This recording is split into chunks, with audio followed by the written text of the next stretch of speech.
मेरे college arts commerce science home science MCom MSc MA के सभी विद्यार्थियों को मैं एक सूचना देना चाहता हूं कि फाइनल एग्ज़ाम अप्रैल महीने के आसपास होने वाले हैं सरदार पटेल यूनिवर्सिटी की।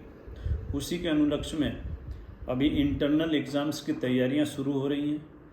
तो आप सभी विद्यार्थियों को सूचित किया जाता है कि आपका असाइनमेंट बाकी हो, किसी का कोई भी परीक्षा संबंधित मैटर बाकी हो तो अपने विषय अध्यक्ष से मिलकर और उस प्रश्न को सॉल्व कर लें।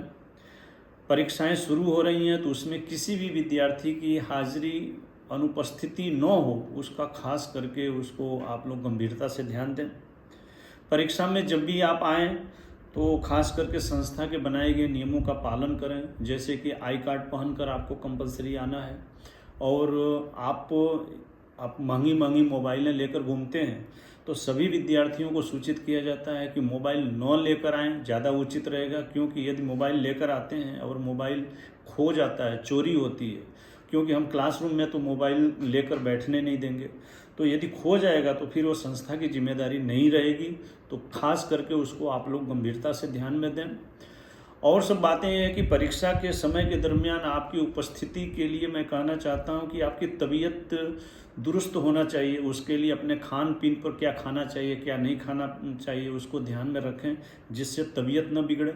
बहुत सारे विद्यार्थी कॉलेज की बाहर मैं देखता हूँ बाइक फास्ट चला रहे हैं धूम स्टाइल में, और यदि आप कहीं स्लिप हो गए, गिर गए, तो फिर यदि आपका हाथ पैर टूट गया तो आपको महीने 2 महीने के लिए आपको बिस्तर पर पड़ा रहना पड़ेगा, परीक्षा से दूर रहना पड़ेगा, फिर आपका वर्ष बिगड़ेगा। इसलिए मैं आप सभी विद्यार्थियों को फिर से नम्रता के साथ सूचन करना चाहता हूँ, माता पिता के सपनों को साकार कीजिए और इन सब नियमों का पालन कीजिए। अदरवाइज इसमें से बताए गए किसी भी नियम में यदि आपका चूक रह गया, आप अपने विषय अध्यक्ष से या विषय टीचर से यदि आप मिलकर ऐसे प्रश्न नहीं सॉल्व किए तो मैं डेफिनेटली आपको कहता हूं कि आपको एनपीटीए होना पड़ेगा और फिर आपको यही परीक्षा अगले साल देना पड़ेगा। इसलिए इंटरनल परीक्षा खास करके आप उपस्थित रहें और अपनी परीक्षा को हाजिरी रखकर उसमें लिखें। धन्यवाद। Best of luck.